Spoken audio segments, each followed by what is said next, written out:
Okay, so all through the pandemic, I have been bombarded, as have many people, with this notion of something called Nasara, Gesara. Now, I'm Mm. pretty sure you're more across this than me, Jason, because I thought that sounds ridiculous. It's never going to happen. That's sort of hopium, and what could it mean? But then I started to learn about the UCC, and when I do speeches myself or when I MC and open for other people, I always talk about the UCC, which is the Uniform Commercial Code. Now, this Uniform Commercial Code, you would imagine, because it's commercial, has no bearing on us. Now, for a long time, I've researched and looked into this whole straw man scenario where all of your bills and your licenses and your passport and birth certificate and everything, your name is in capitals. And there are political parties in Australia, independent freedom parties, who say if any of these core flutes have names in capitals, you shouldn't vote for them because that's not us. Your birth name is in English. If it was Nicola, it's a big N and then small letters. And these capitals represent commercial. Now, they have been trying to draw humanity into corporate law, commercial law for a long time. I believe ruthlessly it's behind the trans agenda and all of this identifying as other things, because once you publicly declare and legally declare, I identify as a bridge or a cat or a puppy, you're actually taking yourself out of man woman status legally. And once you do that, you're seen differently by the court. So a legal precedent has been set by a guy in Texas yesterday. Right now, all of this UCC commercial code, look it up, do your own research, has been allowed to fraudulently use us, human beings, as secured collateral for a long time, probably at least since 2014. Now, they've been able to do this lawfully because there were legal precedents for it. And yesterday, the legal precedent ended. So let me read to you what has happened. You can look it up in the press. The UCC has now defaulted to the UCC 1.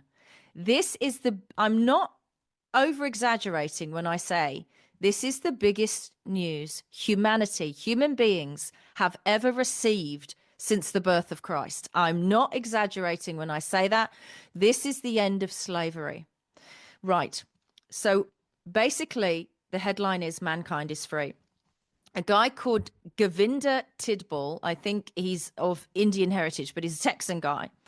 So he says that there was a birth bond issue and he was looking into it, and this is a straw man thing. So he was worried that it was a corruption lever. And as he looked into it, he realized it was. So it's the securitization of the living as a credit value on the dead. Sounds quite confusing. What does that mean? But it means that the living must pay for the dead. So cue the pandemic, right? The living are paying for the dead.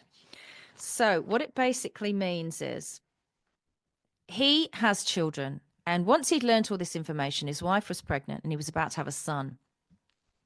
When the son was born, because he'd learnt all of this, in his birth plan that he gave to the hospital, part of the birth plan was that the family get to keep the cord and the placenta. This is going to sound crazy, but this is what's happened with this UCC one. Because he learned that the UCC, the Uniform Commercial Code, and courts in America had deemed the cord and the placenta, which at the time of birth are alive. They then ask you they say to you, would you like to cut the cord? Mm. In the moment that you say yes and you cut the cord and the placenta become a deceased twin of the living baby. This is how dark and greedy these people are, and the banks and financial institutions are behind it. What they then do is enslave the living child as a secured creditor to pay the debts of the dead twin, which was never a twin. It was a placenta and a cord. Can you believe this stuff? Let me read on. Let me read Mm. on. So he said, your fraudulent birth certificate is a corporatization of you, the living, right? And apparently 100 years ago, there was a guy called Edward Mendel House. And this was the evil way to spawn, to kill the spawn of people at the moment of birth. And then it goes into the umbilical cord and what I just explained. He said it's all about property ownership. He said if you own a piece of silver and keep it as a piece of silver, it holds its value. But if you mix it with gold, it's considered corrupted. So this is what they were trying to do with us. It's securities fraud. It's a fraudulent security.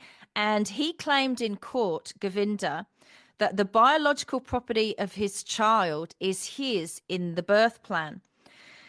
No consent was given. So then a fraudulent securities instrument was still created, even though he said that in his birth plan. They still considered his son's cord and placenta as a dead twin, right? So they went ahead and did that, even though that was in his birth plan. They really messed with the wrong guy, Jason, right? So they said that he contracted with them, but he didn't.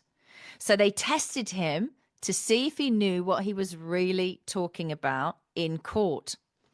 So he believes, he said in court, that we're here to live and experience this planet and serve God, not as collateralization, right? So they make us the collateralization of the living, and that he's created a legal instrument so it's no longer in their hands. He has legally removed it. So it's now known as a public fraud. It's called a perfected claim. You're all going to have to research this on your own. I can actually put a link in of him describing this much better than I, right? These are just the headlines of it. So something called a final declaration has occurred under law. It is now a fact in law, and there is no debate.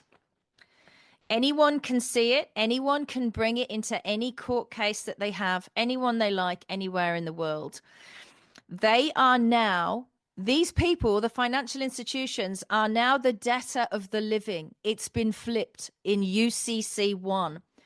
It's a reversal, and Nasara, Gesara is apparently now lawful and in essence. So there is a criminal and a fraudulent side to what they've done. So as per the RICO code in America, people must be paid triple times 3 what was taken from them when they were used as secure collateral. Now, people our age, Jason, in their Sestakave trust, which is this secure collateral on our lifetime of work, paying the debts of the dead, is approximately, can be up to $1 billion. So they would owe each individual in that case $3 billion. That's what this case defines. It's called a legal precedent under the US code and the UCC code. This is all factual. You're going to die when you see the clip. It's what he said. It's why Doge exists. Doge is using this instrument now. There are lots of institutions involved, financial institutions around the world. And they can no longer do this. So it's a restoration of the living man globally. Physical bodies have been unfairly incorporated by a birth certificate bond with the name in all caps. It takes time to adjust, but they are now in something with the living. I can't read my own writing. They may not use us basically as secure collateral anymore. The all caps fraud is gone. It's over. The institutions will be breaking the law the next time they do this. I'm talking a bill, a fine, a birth certificate, a license, a passport, anything. If they do it in all caps and bring you into corporation, they're breaking the law. It's called a misprism of fraud and a felony by holding the living as secured collateral. He's had a win, Jason. There is now legal precedent. They can't do this to us anymore. And it's the end of slavery. Happy Easter. How about the timing? It's absolutely extraordinary. That's something that we're all going to have to sink our teeth into and devour and understand what the processes are to be able to deliver on that. But for many of us watching what was going on, to just maybe put it into another practical perspective, there's not a human being living today on Earth that was living before 2020 that hasn't got a right to be a part of a class action against the powers that be that allowed COVID to happen.